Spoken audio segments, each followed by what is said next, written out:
name's Ross. I am an origami artist and I fold paper for a living. But I'm also a content creator. I create social media content and campaigns for brands. And you're here with you're here at the Loeries with Instagram. Yes. Why Instagram? So my career was kind of launched off Instagram. I did a project in 2014 where I wanted to get better at origami. It was a fascination I had with folding paper. So I decided I was going to embark on this project where I folded and kept a record of every figure that I folded for an entire year.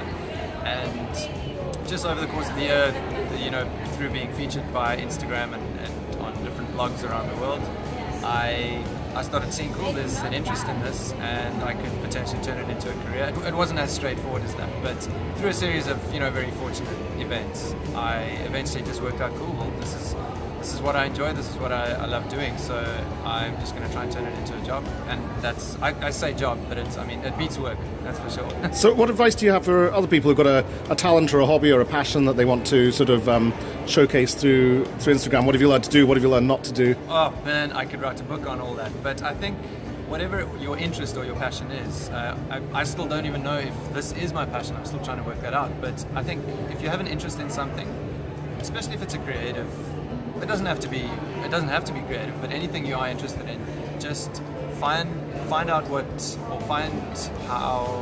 how other people are doing it in that field. So if you're into painting, if you're into origami like I am, see what those kinds of people on Instagram and on social media are doing already, and just copy them. And I'm not saying steal their ideas, but just kind of look at what they're doing and take bits and pieces of how they are kind of presenting their content, essentially. Because at the end of the day, it's like when you're on social media, you want your stuff to look as visually appealing as possible, if that's something you're into. So and also don't be scared to put it out there.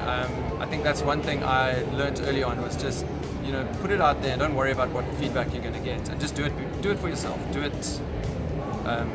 it because you enjoy it, and if it turns into something that's cool, but it doesn't have to turn into your full-time job. But for me, it fortunately did. So yeah, and I feel very fortunate for that.